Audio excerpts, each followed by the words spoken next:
HDFC flexi કેમે 1995 ની અંદર launch થઈ હતી, 215 કરોડ રૂપિયા. 1 કરોડ રૂપિયાના રોકાણની સામે વાત કરું છું, ખાલી 1 કરોડ રૂપિયાનું ઇન્વેસ્ટમેન્ટ.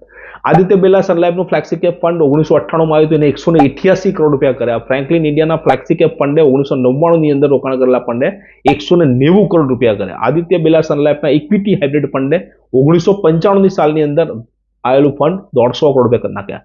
નિપોન ઇન્ડિયાનું વિઝન ફંડ 1995 માં આવ્યું હતું, એને પણ 150 કરોડ રૂપિયા કર્યા. આદિત્ય બિરલા સન લાઈફનું MNC ફંડ, એને પણ 150 કરોડ રૂપિયા કર્યા. સુંદરમનું મિડ કેપ ફંડ, એને પણ 145 કરોડ રૂપિયા કર્યા. HDFC નું ELSS ટેક્સ સેવર ફંડ, એને પણ 145 કરોડ રૂપિયા કર્યા.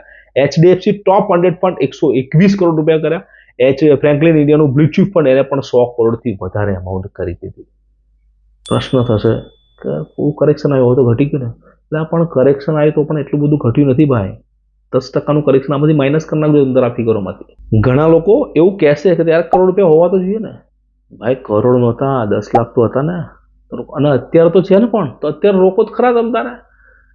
50 કરોડથી વધારે ફંડ થયા ને, એમાં 50 થી વધારે ફંડ ઉપલબ્ધ છે ભાઈ.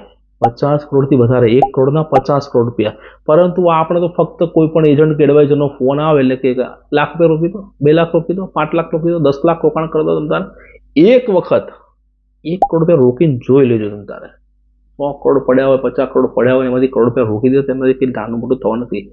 100% તમારા પૈસા 5 કરોડ, 10 કરોડ, 15 કરોડ, 20 કરોડ રૂપિયા થઈ જશે. અને પાછા તમે ઘણી વખત શું કરીએ છીએ આપણે લોકો કે મોટા પૈસા રોકીએ છીએ ને મોટા પૈસા પાછા મળે એટલે આપણને એવું લાગે છે કે આપણને વધારે પૈસા મળે. પણ તમે પર્સન્ટેજ ઓફ રિટર્ન કાઢ્યું કોઈ દિવસ? હું તમને 12 થી 18%નું ગેરંટેડ રિટર્ન આવે છે એની અંદર. ગેરંટેડ રિટર્ન તમે લાંબો સમય તમે જશો ને તો આટલું રિટર્ન આવશે જ. માર્કેટ ગમે તેવું કરેક્ટ થાય તો પણ રિટર્ન 13%થી નીચે જવાની ચાન્સીસ બહુ ઓછા છે.